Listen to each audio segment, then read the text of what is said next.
furieux, eh bien je suis très content de vous retrouver une fois de plus pour une petite vidéo, une vidéo sur les drones, bien évidemment, les drones raceurs. Et aujourd'hui, évidemment, avec l'arrivée du mauvais temps, la reprise de la saison indoor, on va parler petits drones, on va parler de pouces et demi, on va parler évidemment de TwoSpeak.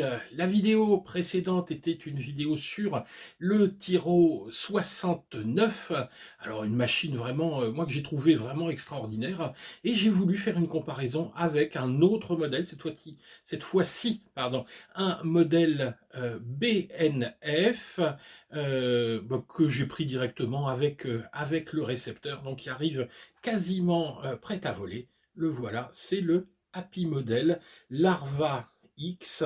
Alors le Larva X, il a vraiment bonne presse en ce moment chez les reviewers. Et j'ai voulu voir si finalement cet engin était aussi fun que le Tyro.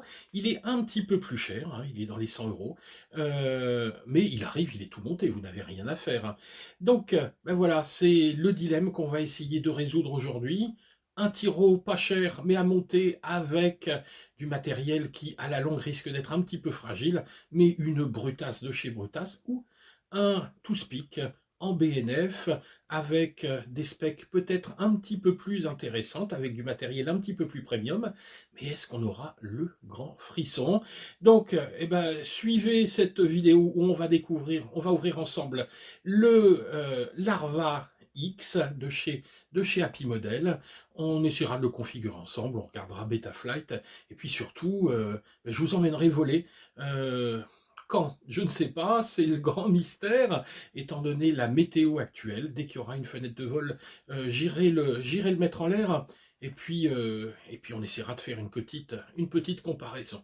Allez, on y va, on va ouvrir pour voir ce qu'il y a à l'intérieur de cette boîte, et ensuite on regardera un petit peu les spécificités techniques avant de le mettre en vol. Allez, c'est parti!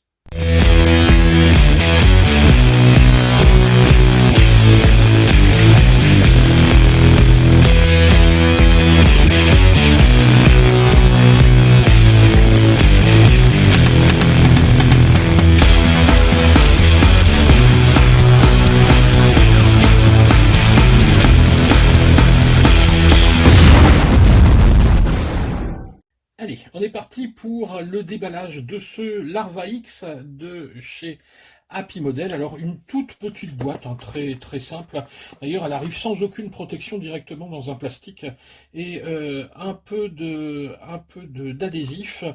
C'est tout, mais enfin bon, c'est suffisamment résistant pour subir le voyage depuis la Chine. Alors, moi la version que j'ai choisie ici, c'est la version FR Sky avec le XM+, hein, étant donné que j'ai une QX7 Taranis, c'est quand même le plus pratique. Par contre, alors c'est où? Vous voyez qu'on a plusieurs possibilités au niveau du récepteur. Soit FR Sky en D8. Alors en FR Sky, on a trois choix. Soit la version la plus simple en D8, c'est-à-dire intégrée directement dans la carte, soit avec un récepteur externe. Alors là, on a deux possibilités, le XM+, et le RXSR. Moi, ça me semblait une bonne idée sur le moment de prendre le XM+, et je me rends compte que finalement, j'aurais peut-être dû prendre le FR Sky D8. S'il est intégré à la carte, on n'est pas embêté par la présence, un petit peu parasite, vous allez le voir, du récepteur. Sinon, on a l'option Fly Sky, DSM2, DSMX. Donc ici, et ça c'est intéressant, la possibilité d'avoir le XM+, soit en FCC, soit en LBT, c'est-à-dire en version européenne. Donc pour ceux qui ont une radio Taranis en version européenne, c'est intéressant de pouvoir avoir cette version-là du XM+. Et ce qu'on commence à voir de plus en plus sur les BNF, directement un récepteur en TBS, CRSF, c'est-à-dire Crossfire. Alors, est-ce que ça vaut le coup d'aller mettre du Crossfire là-dessus pour faire du long range? J'en sais rien, mais pourquoi pas à la limite, hein. Si vous mettez du Crossfire, c'est que vous avez une petite idée derrière la tête. Allez, c'est parti, on va regarder ce qu'il y a à l'intérieur. Alors, la première chose quand on ouvre, c'est qu'il n'y a pas de mousse à l'intérieur. Mais non, tout arrive directement en petit sachet plastique. Alors, la première chose, ici, premier sachet, bon, c'est peut-être pas la peine d'ouvrir, vous avez des hélices. Alors, la première chose sur les hélices, c'est que normalement, cet appareil arrive avec des hélices Havan Rush, et il y a un petit souci de disponibilité, alors Banggood vous envoie ça avec des HQ Prop, c'est du 2,5 par 2,5 je crois. Je ne sais plus exactement. 2,5 par 2,5, c'est ça, en tripal. Voilà. Qu'est-ce qu'on a avec ça? Un petit. Bon, on va regarder ce qu'il y a là-dedans. Hop. On a dit qu'on avait des hélices et on a un petit sachet. Alors dans le petit sachet, on a un peu de visserie. On a une petite clé BTR, c'est pas mal, et surtout une petite canopie. Et je me demande si c'est la même canopie ou ce serait pas une canopie pour changer la caméra et peut-être mettre une tarsier. À voir. Alors, on regardera ça. Petit tournevis, bon bref, du classique, mais c'est bien d'avoir quand même un petit peu de visserie en rab, en espérant que c'est bien du rab. On verra ça ensuite. Qu'est-ce qu'on a d'autre? On va garder le bébé pour la fin. Hein. Qu'est-ce qu'on a d'autre? Alors, la notice ici du XM+, parce que moi j'ai choisi le XM+, donc j'imagine que si vous prenez le RXSR, vous aurez la notice du RXSR. Hein. Oh, j'en dis des choses intelligentes, hein, moi aujourd'hui. On voit que c'est la fin de semaine, je suis un peu fatigué. On y va sur les évidences. Ensuite, une notice. Alors là, je vais vous dire que c'est bien, parce qu'il y a des photos en couleur, elles sont jolies. Et puis ensuite, je vais la plier et pas la lire. Bon, en fait, on a beaucoup d'informations sur ces notices, et c'est en général quand on galère qu'on va les réouvrir et qu'on fait « Mais oui, mais c'est bien sûr, c'était sur la notice ». Donc, bon, je rigole, mais je la garde toujours sous la main. Au moindre souci, les solutions sont toujours dans les notices. Et voilà, on se refait pas les notices, on les lit pas. Allez, ah oui, parce que c'est... Oh, attendez, je regarde. Oui, il restait des trucs à l'intérieur. Alors, qu'est-ce que j'ai à l'intérieur encore? Hop, on va les choper. Hop, deux petits colliers ici. Je pense que ce sera utile pour fixer les antennes et un petit peu de gaine thermo. Donc ça, bah, c'est pas mal ça. Ils ont enfin pensé que les antennes, on pouvait les fixer avec des colliers et de la gaine thermo, et ils nous la donnent directement. Voilà. Et il nous reste plus que la machine à ouvrir. Alors vous voyez, ça me plaît pas du tout. Ça ne me plaît pas. Parce que bah, c'est juste du papier à bulles. Donc le jour où il y a un facteur chinois, un facteur asiatique ou un facteur je ne sais de quelle nationalité sur la route s'amuse à sauter dessus, à jouer au foot avec ça, et ben le Larva X, il va en prendre plein la tête avec son petit papier à bulles. Bref. Alors, voilà la machine. Bon, je vous donnerai les caractéristiques techniques hein, juste après. Voilà les fameuses Havan Rush hein, dont je vous parlais. C'est un peu dommage qu'ils aient pas de spare, hein, qu'ils donnent pas le spare avec. Donc on a les HQ Prop avec, qui ont l'air quand même sacrément moins agressives. Voilà, bah, visiblement la canopie c'est la même. Hein. C'est la même avec une belle lentille. Ici, des petits moteurs. Alors oui, comparé au Tiro, les moteurs sont tout petits. On regardera les specs après. Un... Oh là là. Oh là là là là. Ça c'est moche. Hein. Et je m'aperçois que des straps en rab, j'en ai plus. J'ai oublié d'en recommander, donc on va devoir rester avec ça, ou je vais voir ce que j'ai en réserve. Oh là là. Bon. Il va y avoir un petit peu de travail. Alors, le truc qui est vraiment catastrophique, mais je pense que ils n'ont pas envisagé du tout qu'on le laisse comme ça, hein, c'est les antennes. Vous voyez ici que le récepteur, regardez ça un petit peu, le récepteur est juste monté avec un collier, il est à tout vent. Le problème, c'est que je vois pas trop où on va pouvoir le mettre, hein, ce récepteur, mais surtout, regardez, les antennes sont Elles sont l'une contre l'autre.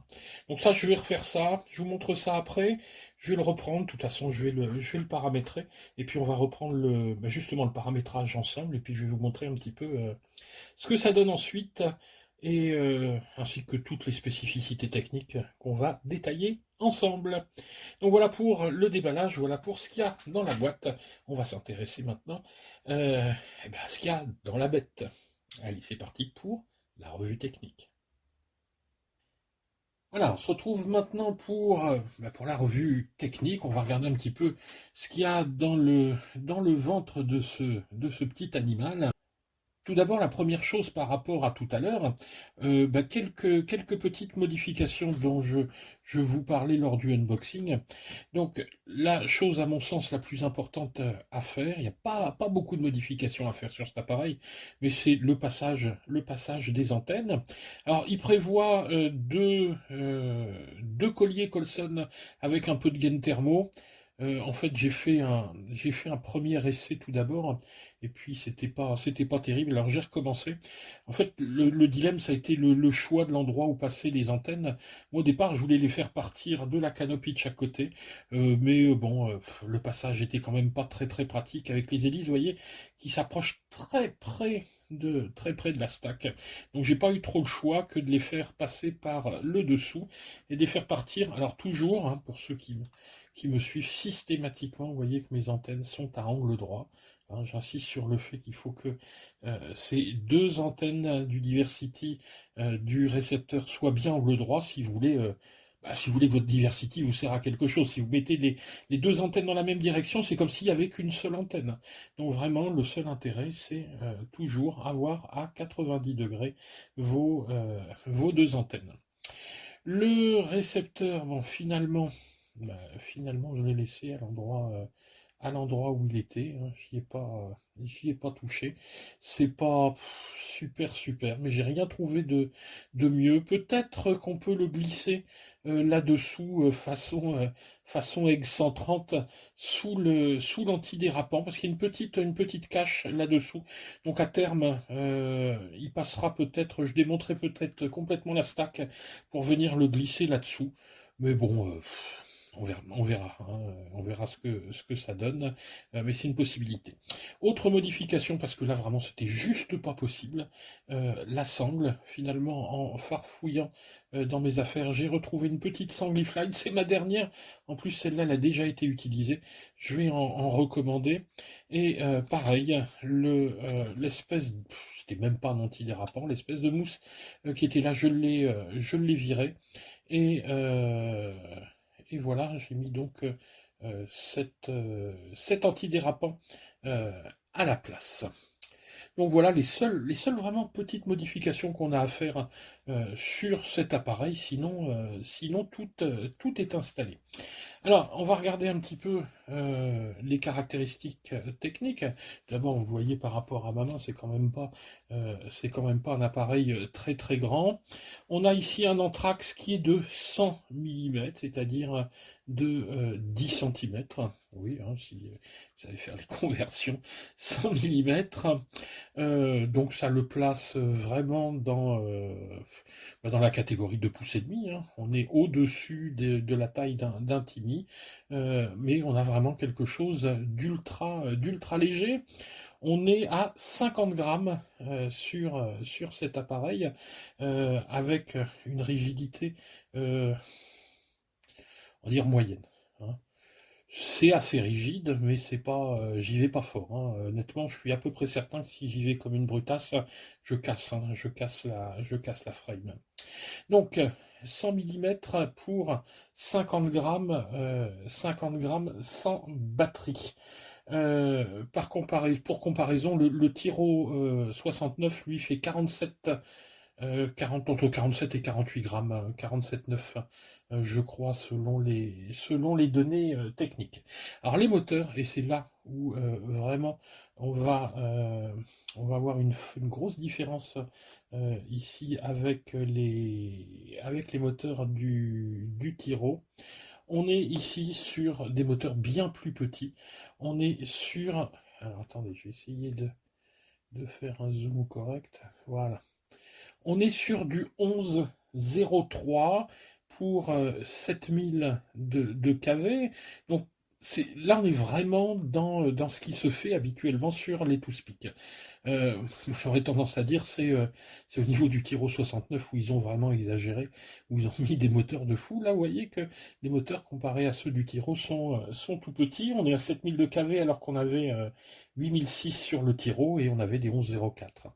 Donc 11... Alors, je perds la mise au point. Voilà, donc des 11,03 au niveau de ce moteur contre 11,04 sur le Tiro. Les hélices, moi j'aime beaucoup les Havanes. Alors c'est vrai que je les ai jamais utilisées si petites en 2 pouces et demi, mais je les utilise sur mes 5 pouces, hein, sur mes 5 pouces IMAX. Moi j'aime beaucoup les Havanes. Alors elles sont un peu décriées, puis bon, c'est vrai qu'elles ont un look, assez sympa, mais je les trouve efficaces. Il y a juste au niveau de la fragilité, c'est-à-dire que si vous pliez l'hélice, bon, elle est bonne à changer. Bref, Banggood n'arrive pas à suivre, il livre des HQ à la place. Faudra regarder si on les trouve en spare. C'est Havan Rush. Ensuite, la FC. Alors, là, je ne sais pas si vous allez réussir à voir. Voilà. La FC, c'est une FC AIO, c'est-à-dire qui, à la base, fait à peu près tout. C'est-à-dire qu'elle fait donc carte de vol, elle fait ESC 4 en 1, et pour certaines, il me semble qu'elles peuvent faire RX. Sauf que moi, comme j'ai pris le XM+, j'ai un RX séparé. Alors cette FC, c'est la Crazy Bee F4 Pro V3. Là, on a quand même une bonne FC, même si je suis vraiment pas fan des FC IO, c'est-à-dire tout en un, parce que vous grillez le moindre truc, faut tout changer, hein. Vous grillez le SC, faut changer la FC avec, faut tout reconfigurer. Bref, c'est pas forcément tip top comparé à la Matek F411 du Tiro, qui elle est séparée de son ESC. En plus, si on regarde la puissance des ESC, alors c'est vrai que on a des moteurs beaucoup plus petits. On a ici des ESC qui prennent 10 ampères en continu, 12 ampères en pic, alors que le Tiro, on avait des ESC 20-25 ampères, avec des moteurs qui étaient quand même autrement plus brutasses que ceux-là. Récepteur, on l'a dit, on peut en trouver, donc je pense que les D8 sont intégrés à la carte de vol, sinon on a des récepteurs externes. Alors c'est peut-être mieux au niveau de la qualité, par contre vous voyez au niveau de l'implantation, c'est pas l'idéal. Ça tient juste avec un petit collier. Je suis vraiment pas fan de cette implantation. Bon, les hélices, les antennes, il a fallu les placer, bon, bah, comme j'ai pu. Alors, par contre, hein, comme je vous le disais au niveau du déballage, on a une grande variété au niveau de ce que vous pouvez prendre comme récepteur. Vous avez vraiment tous les choix. Des 8, des 16, donc pour le XM+, RXSR, vous pouvez prendre du FlySky, du SMX et jusqu'à du TBS Crossfire. Donc c'est vraiment super pour du BNF. Maintenant, on a vraiment le choix. Seul petit bémol quand même, faites gaffe quand vous commandez des machines en BNF avec des RXSR. Alors là, vous pouvez être à peu près sûr, vous allez avoir de l'attente, hein, parce que les RXSR, pour en avoir, il y a toujours 3 semaines d'attente. J'ai commandé, vous allez voir là, la revue d'après, c'est le Nazgul 5. J'ai commandé un Nazgul, je l'ai voulu, par caprice un petit peu, en RXSR, alors que j'avais un RXSR à la maison. Je me suis dit, comme ça, il sera monté, je m'embêterai pas. Bah oui, bah, j'ai pris 15 jours de backorder, le temps qu'il soit livré. Donc voilà pour le RX. Le VTX, alors le VTX, vous le voyez ici au-dessus, alors il est assez marrant parce qu'il est triangulaire, donc c'est l'étage supérieur ici de la stack. Alors là par contre, là sans conteste, sur la partie vidéo, je pense qu'on sera au-dessus du Tiro. Le VTX 25 milliwatts jusqu'à 200 milliwatts. Alors attention mes aïeux, là ça va être autre chose que le Tiro. On a ici un VTX à 40 canaux avec Smart Audio et petit détail, alors je sais pas si on va réussir à le voir, alors bougez pas, voilà, regardez ici, tac, là. Je vous mettrai une petite indication ou un petit zoom. Voilà. On voit ici l'entrée d'une petite carte SD. Donc on a un DVR intégré, on va pouvoir mettre, alors c'est pas pour une black box, hein, c'est vraiment pour enregistrer ce que vous voyez avec la caméra. Alors c'est pas ça va pas filmer en HD, hein, ça va filmer juste ce que récolte la caméra donc avec donc l'OSD. À la limite, vous pourrez mettre un petit inter pour virer l'OSD, pour qu'on ne le voit plus, pour avoir juste l'image de la caméra, ça c'est possible. Mais donc, vous récupérez le DVR en direct. Alors l'intérêt d'avoir un DVR en direct, c'est de ne pas passer par les lunettes, donc il n'y a pas de glitch, la qualité de votre DVR devrait être bien meilleure. Donc je testerai ça, il faut que je trouve une petite carte SD quelque part dans mes affaires, et puis je ferai des images du DVR directement, puis on regardera un petit peu ce que ça donne.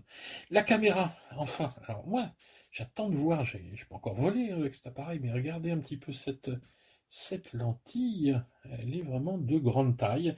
C'est une Runcam Nano 2, alors que sur le Tiro, on avait une Calix Beetle V2 du genre, on va dire, pourri. Hein. Là, alors on va voir ce que ça donne. Je pense que ça a l'air pas mal. Donc voilà un petit peu pour les caractéristiques techniques de ce Happy Model Larva X. Alors avec quoi on va le faire voler cet appareil?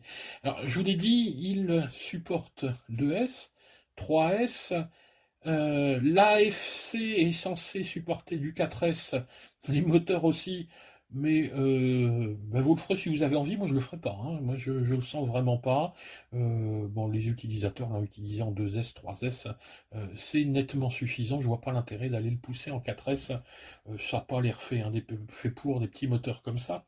Avec un KV de 7000, il faudrait calculer, mais je pense pas que ce soit l'idéal du 4S, et j'ai un tout petit peu peur que la conso fasse griller le SC. Donc c'est des coûts à se retrouver à devoir changer tout l'intérieur de la machine. Alors avec quoi? Moi je vais le faire tourner. Après vous le ferez tourner avec ce que vous avez envie. Voilà. En 2S. Alors en 2S, je ne vais pas investir en 2S. Je pense que ça c'est un petit peu grand. C'est un petit peu grand. Alors, on va regarder ce que ça donne. Est-ce que ça y va? Oui, ma foi. Vous voyez, ça rentre bien, sans souci. C'est du Gaoneng 550 milli en 2S. Alors, bon, il est plutôt préconisé du 450, un petit peu plus léger.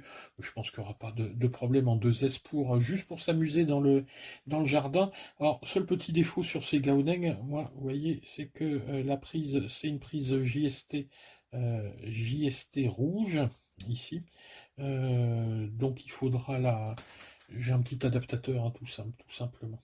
Voilà. Voilà. Donc un petit adaptateur XT30 JST. Et puis voilà, je mets le petit adaptateur. Alors il y a du fil qui dépasse un peu, mais avec un petit élastique, en se mettant comme ça, on arrive à faire quelque chose de propre. Mais de toute façon, ça c'est juste pour les essais. Je ne volerai pas du tout avec ça. C'était pour vous les montrer. Moi, je vole maintenant avec ça sur les ToothPic. Je les ai achetés pour le Tiro et j'en suis vraiment très très content. Et ça, vous pouvez y aller les yeux fermés. Alors déjà, la marque CNHL, c'est de la Ministar ici. Moi j'aime beaucoup ces produits-là. Ici on n'est qu'à 70C, mais c'est des petites batteries. Elles sont en 450 milliampères. Et on est en 3S. Donc c'est les batteries, moi j'en ai acheté 3 comme ça, pour pour le Tiro. Alors maintenant que j'ai 2 Toothpicks, je pense que je vais investir, je vais en racheter 3 également, parce que cet hiver, quand je volerai en salle, ça va vite dégager. Alors avec ça, sur le Tiro, on a une bonne autonomie, hein, de l'ordre de 6-7 minutes à peu près. Ici, étant donné qu'on va avoir une consommation qui sera vraiment inférieure, je suis assez pressé de voir l'autonomie, hein. On regardera l'autonomie sur le DVR de vol à la fin de la vidéo. Donc voilà pour les caractéristiques techniques de l'appareil. Quelques batteries, les petits trucs ici, donc strap, passage d'antenne, antidérapant. Vraiment, c'est les seules choses que j'ai modifiées. Bon, pour l'antidérapant, il faut vraiment faire quelque chose, parce que sinon, avec l'antidérapant de base, qui antidérape rien du tout, ça glisse pas mal. Donc ça, vous changez ça, et puis roule ma poule. Allez, on va aller paramétrer ça vite fait. Il est toujours pas paramétré. Là, cette fois-ci, je vais vraiment, je vais le paramétrer en direct avec vous. On branche ça sur Betaflight, et on paramètre. Puis ensuite, on fera quelques petits essais en vol, et je vous ferai un DVR, à condition que j'arrive à avoir une fenêtre de beau temps, mais il semblerait que demain, samedi, demain après-midi soit possible. Allez, on est parti, on va sur Betaflight maintenant. Allez. Voilà, on se retrouve maintenant sur l'ordinateur pour configurer ce petit Larva X. Ma radio est branchée, il n'y a pas besoin de mettre de batterie parce que le récepteur est alimenté directement en USB. Donc on n'a qu'à mettre donc la prise micro USB sur l'appareil et USB dans l'ordinateur. Attention, hop. Voilà, ça fait bip bip. C'est parti. Donc je lance Betaflight. Hop, on est parti. Le Betaflight que j'ai toujours pas mis à jour. Ah, je le fasse un de ces quatre quand même. Et donc, port COM3 qui est détecté automatiquement. Je me connecte et c'est parti mon kiki. Je vérifie, voilà. Tac, je suis bouché la machine. Ça fonctionne. Alors, premier constat, on est ici sous une version 4.05, donc la dernière de Betaflight. Donc on va voir, je pense, de nouvelles fonctionnalités. On va regarder ça. Donc voilà, il est bien connecté. On va prendre point par point. On va regarder ensemble. De toute façon, il n'est pas configuré. Je le fais en direct devant vous. Alors, les ports sont déjà réglés. UART1. Le Smart Audio ici est enclenché. Pas de souci. Allez. Ensuite, configuration.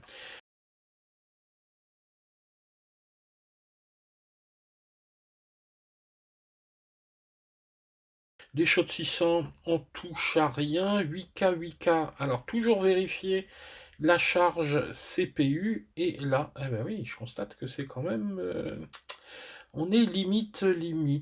Alors, ce que je vais faire, c'est que je vais baisser un peu ici. Je vais passer en 8K, 4K. Alors, je vais sauvegarder et je vais regarder ce que ça donne en charge. Voilà. Donc, je me reconnecte, je retourne en configuration.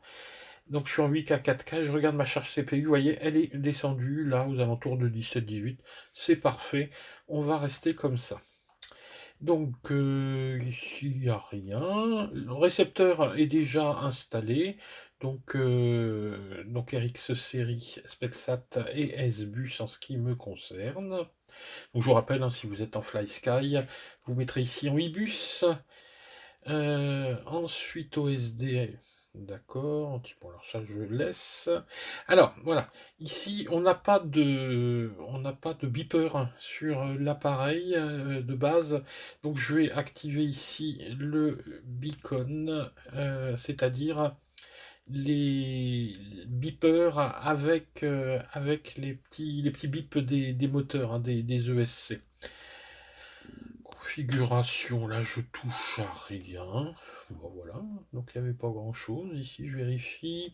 Ah oui, le nom de l'appareil, oui, il est bien mis, Larva X. Vous voyez, des trucs essentiels, hein. Angle maximum pour armé. Et là, de base, il est 180 degrés. Bon, allez, j'y touche pas, mais c'est quand même pas très très sécure, hein, ça. C'est-à-dire que là, sur le dos, l'appareil peut armer, hein, sans passer par l'anti-turtle mode. Bon, je le laisse. Allez, on sauvegarde. Tac. Donc là, c'est bon. Alimentation et batterie. Alors. Ah oui, je viens de sauver, puis alors là je vais... Alors parfois quand ça fait ça, on est amené à devoir déconnecter. Tac, et à reconnecter. Voilà, c'est mieux. Donc alimentation et batterie. Tiens, alors habituellement on a 3, 2, 3, 4 ici, ben là ils ont mis tout de suite 3, 2, 3, 3. Moi ce sont les valeurs que j'utilise ici, échelle 110, on vérifiera si on capte bien à peu près la bonne valeur de tension. Donc ça sont les alarmes, hein, tension minimum par élément, donc là il ne faut pas descendre en dessous de cette valeur-là. Là il va se mettre à brailler, hein, on continue, 3, 3 il va vous avertir. Si vous débutez, vous n'avez pas bien l'habitude de la décharge un peu rapide en fin de lipo, mettez 3-4 et 3-3 ici. Hein, ce sera plus sécure.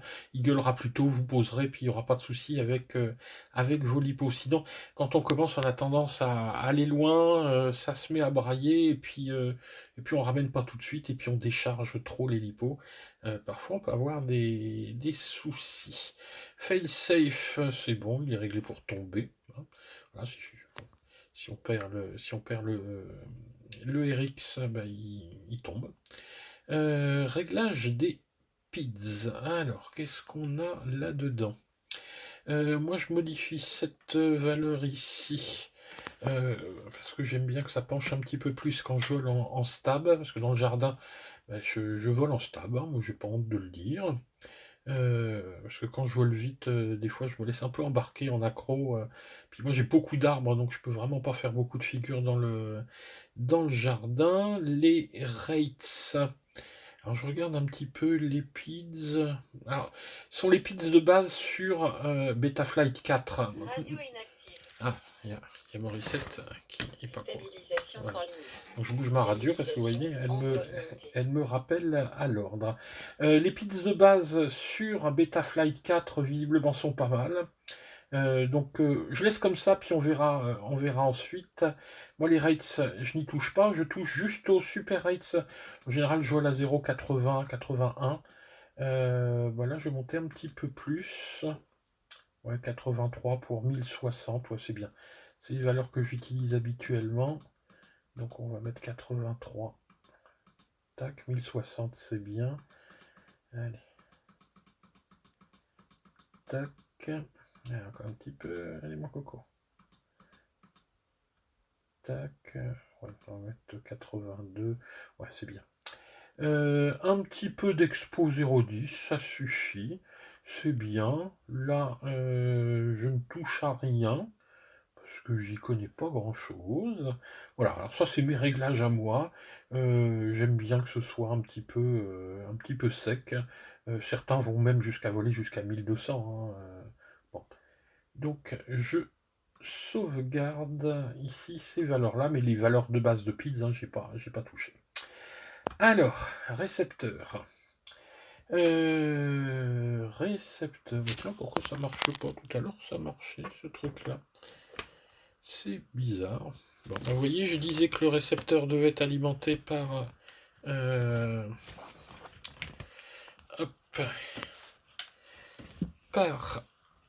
l'USB, c'est pas le cas. Alors voilà. Tac, voilà, ça y est, je suis branché ici. J'ai branché mon... Alors, j'ai bien retiré mes hélices, hein, surtout. Vous retirez les hélices hein, quand vous mettez une batterie sur le quad et que vous êtes en intérieur sur le bureau. Donc voilà, donc là, c'est bon. J'ai bien mon throttle qui est bon, ici. Alors, il peut arriver que ce soit pas les, comment dirais-je, que vous n'ayez pas les bons sticks. Cliquez bien ici sur la version qui correspond. Hein. Moi, c'est FR Sky et j'ai donc la bonne version. Donc tout est bon. Je vérifie ici. Alors, attendez, je vais descendre un petit peu. Si j'y arrive. Est-ce que j'arrive à commander mon quad? C'est bon, ouais. Et donc il y a un petit peu de deadband ici, 7. Ouais, c'est bien. Voilà. Donc là tout fonctionne. Vous remarquez ici sur l'aux 12, ici c'est le canal RSSI. Donc je reçois le canal RSSI ici sur l'aux 12.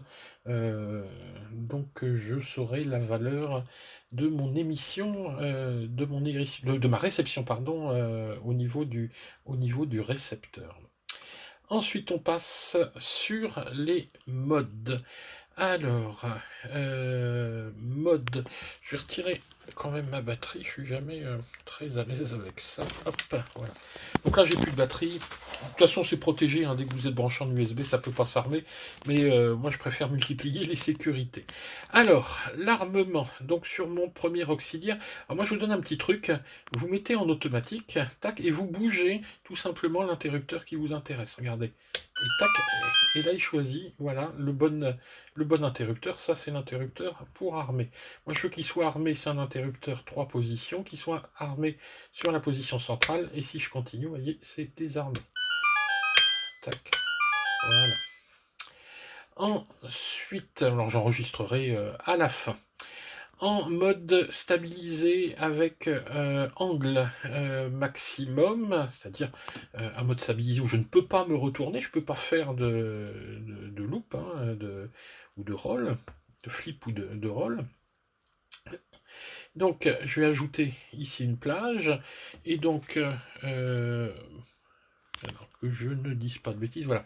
Je suis en automatique, donc moi c'est voilà, cet inter-là qui fonctionne. Mode acrobatique, tac, activé, voilà. Stabilisation sans limite. Donc ici, je suis en angle, et là, voilà. Sans limite.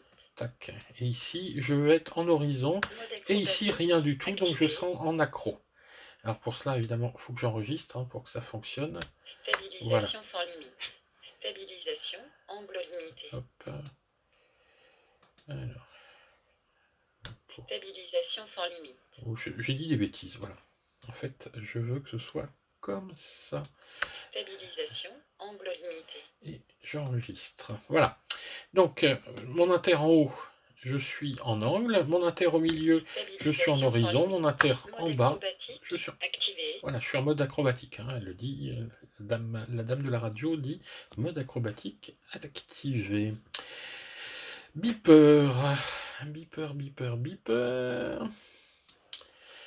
Tac, alors pour le beeper, c'est ici que ça se passe. Pareil, vous voyez, je me mets en automatique. Bon, voilà. Bah, donc j'étais déjà réglé là. Hop, donc c'est ici. Là, ça va biper. Alors on va tester. Je vais remettre une batterie pour vous faire voir. On va faire biper le truc. Alors, est-ce que... Ah bah oui, il faut peut-être sauver. Il faut peut-être enregistrer. Tac.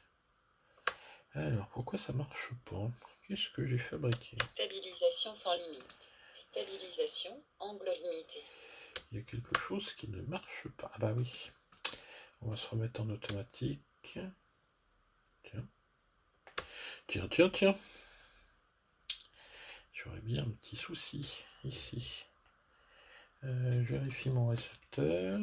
Non, pourtant ça bouge là. Je reviens sur les modes. Alors, mon beeper. Ah, bah voilà. Tac. Ça fonctionne. Ouais, c'est un peu capricieux quand même. Allez, on va terminer. L'air mode. Moi, je veux de l'air mode sur l'accro, bien sûr. Mais je le veux aussi sur le mode... sur le second mode, c'est-à-dire sur le mode horizon. Donc, je vérifie si ça fonctionne. Non, mais ça, c'est le beeper. Stabilisation sans limite. Voilà, donc j'enregistre. Angle limité. Stabilisation sans limite. Air mode, c'est bon. Ensuite, il me reste plus que...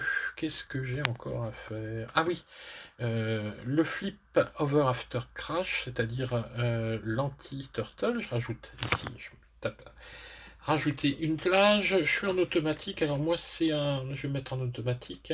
C'est mon inter non permanent. Hop, tac, c'est le 4. Et vous voyez, je veux que ce soit ici, tout au bout. Donc je pousse là. Tac, voilà. J'enregistre et je vérifie. Voilà, ça fonctionne. Préarme, moi j'en mets pas. Je fais attention. Alors vous voyez, il y a des nouvelles fonctions. Vous pouvez ici arrêter votre VTX. Ça c'est pas mal. Le fonction paralyse. Alors ça c'est pour faire de la course. Le pit mode ici que vous pouvez activer. Le launch control. Alors ça c'est des trucs, je vais m'amuser avec ça. Je connais pas encore. Je m'amuserai avec ça pour voir comment ça fonctionne. Ensuite il nous reste à régler l'OSD. L'OSD vous choisissez ce que vous voulez mettre. Donc moi je garde le RSSI qui est ici. Je vais le laisser là. Batterie, alors cette valeur là moi m'intéresse pas parce que comme je joue avec soit en 2S, 3S, 4S, je sais jamais quelle est la valeur minimale à éviter d'atteindre, donc ce que je fais c'est que je préfère, voilà, par cellule. Tac, ici, et la valeur est là, et on va la mettre ici. Moi j'aime bien avoir les petites croix. Tac. Le timer 2, pas de souci. Le nom de l'appareil, ça je n'en ai pas besoin. Ça je n'en ai pas besoin. Ça je n'en ai pas besoin. Mais c'est vraiment au choix, hein. Vous choisissez ce que vous avez envie. Je descends. L'armement, et puis voilà. Et puis on a tout, hein. Donc le nom. Hop, c'est pas très important. Je le mets là-haut. Le temps de vol, alors en général, voilà, moi je fais ça, et le temps de vol, je le mets plutôt ici, et j'aime bien avoir ça comme ça. Voilà, bon, après chacun fait comme il l'entend. Ça c'est ok, et ben voilà, hein. Je sauvegarde, et puis c'est ok. Je crois que l'appareil ici est configuré. On va pouvoir le tester. Donc, écoutez, on passe sur la vidéo de vol. Je vous remercie d'avoir suivi cette vidéo. N'oubliez pas, évidemment, hein, si elle vous a plu, de mettre un petit pouce en l'air. Si elle vous a pas plu, un pouce en bas. Mais bon, ça, vous n'êtes pas obligé, hein.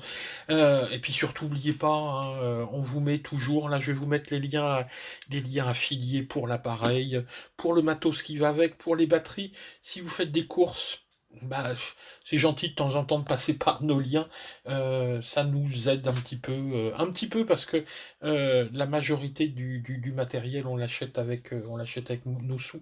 Je le dis à chaque fois parce que bon, c'est vrai que ça coûte cher, vous le savez. Donc on essaye de vous présenter du matériel toujours à la pointe, mais c'est un coût, hein, c'est un coût tout simple. Voilà, allez, je vous laisse, j'ai assez jacassé, hein. Je vous laisse avec la vidéo de vol. Portez-vous bien, volez bien, et puis à bientôt. Salut les gars.